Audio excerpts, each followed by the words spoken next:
Donald Trump ने Putin को धमकाने वाली बहुत बड़ी बात कह दी है। अपने 9 महीने के कार्यकाल में ट्रंप ने वो गलती की है जिसने पुतिन का गुस्सा मिसाइल की रफ्तार से बुलंदी पर पहुंचा दिया है। दोनों तरफ अब परमाणु पनडुब्बी वाला खौफ मंडराने लगा है और फिलहाल इसकी सबसे बड़ी वजह डोनाल्ड ट्रंप बन चुके हैं।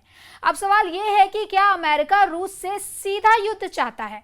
क्या ट्रंप का बयान पुतिन को उकसाने की कोशिश है? नमस्कार, आप देख रहे हैं न्यूज़ 18 का डिजिटल प्लेटफॉर्म और मैं हूं आपके साथ सृष्टि शर्मा। रूस से टक्कर को लेकर डोनाल्ड ट्रंप ने वो बात आधिकारिक तौर पर कह दी जो 2 महीने पहले तक अमेरिका में सूत्रों के हवाले से कही जा रही थी। 2 महीने की चुप्पी तोड़ते हुए डोनाल्ड ट्रंप ने बड़ा दावा किया है कि अमेरिका ने रूस के पास परमाणु पनडुब्बी तैनात कर दी है और ये बयान सीधे पुतिन को चुनौती माना जा रहा है। ट्रंप ने अमेरिका की सैन्य ताकत की तारीफ करते हुए कहा, हमारे पास ऐसी तकनीक है जो दुनिया में किसी और के पास नहीं है। इस बयान के पीछे सिर्फ घमंड नहीं बल्कि एक बड़ी रणनीति छिपी हो सकती है। डोनाल्ड ट्रंप ने पुतिन को धमकाने वाली बहुत बड़ी बात कह दी है। अपने 9 महीने के कार्यकाल में ट्रंप ने वो गलती की है जिसने पुतिन का गुस्सा मिसाइल की रफ्तार से बुलंदी पर पहुंचा दिया है। दोनों तरफ अब परमाणु पनडुब्बी वाला खौफ मंडराने लगा है और फिलहाल इसकी सबसे बड़ी वजह डोनाल्ड ट्रंप बन चुके हैं। We were a little bit threatened by Russia recently, and I sent a submarine, nuclear submarine, the most lethal weapon ever made. Number one, you can't detect it. There's no way. We're 25 years ahead of Russia and China in submarines. Russia's actually second in submarines. China's third, but they're coming up. They're coming up. They're way lower in nuclear too, but in 5 years they'll be equal. They're coming up. We make the best equipment in the world, but they got to make it faster.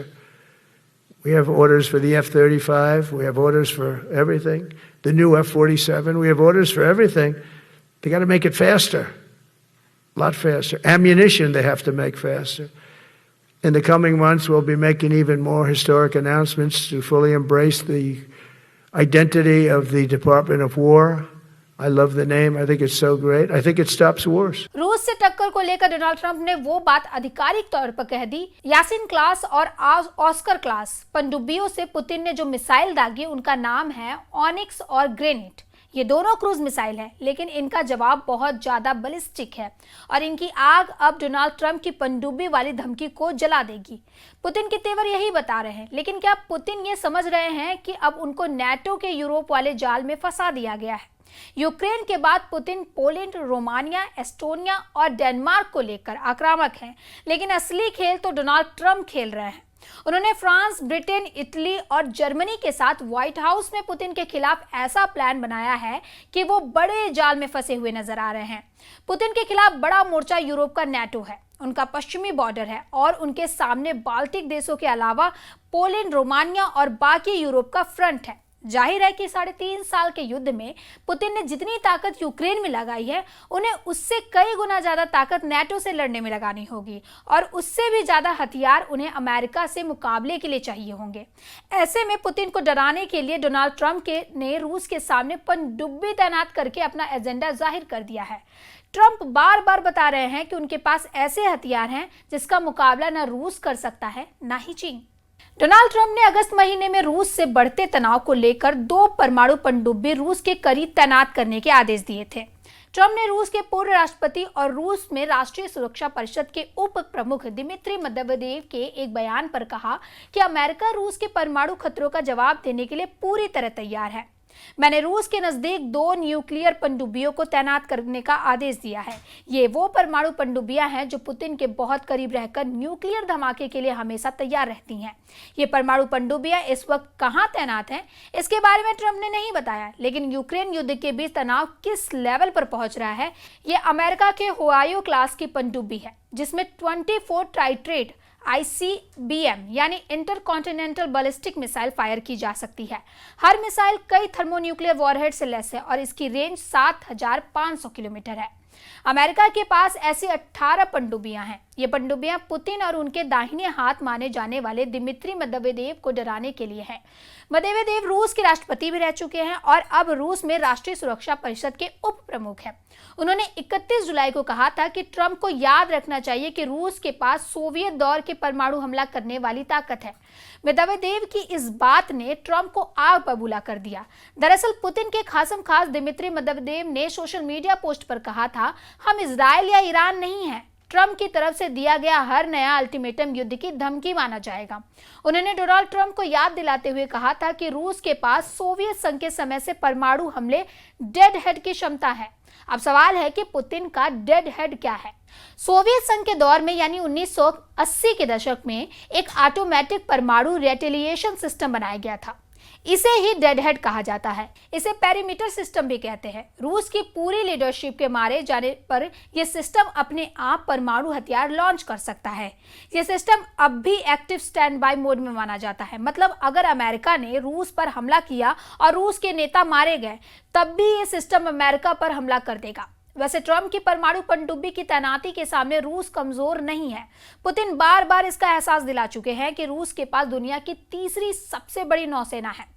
आंकड़ों के हिसाब से पहले number पर चीन है, क्योंकि उसके पास करीब 400 जंगी जहाज है। दूसरे नंबर पर अमेरिका है, उसके पास 350 जहाज है, लेकिन 12 एयरक्राफ्ट कैरियर अमेरिका को दुनिया की सबसे ताकतवर नौसेना बना देती है। और वही रूस, जिसके पास 300 जहाज है, लेकिन उसकी 60 पनडुब्बियां और बड़े बड़े मिसाइल क्रूजर अमेरिका को लगातार चुनौती देते रहते हैं। इसीलिए परमाणु पनडुब्बी तैनात करना ट्रंप की बहुत बड़ी गलती साबित हो सकती है। वैसे परमाणु खतरा सिर्फ पुतिन और ट्रंप के बीच नहीं डोल रहा है। यूक्रेन भी बड़ा न्यूक्लियर डेंजर जोन बन चुका है।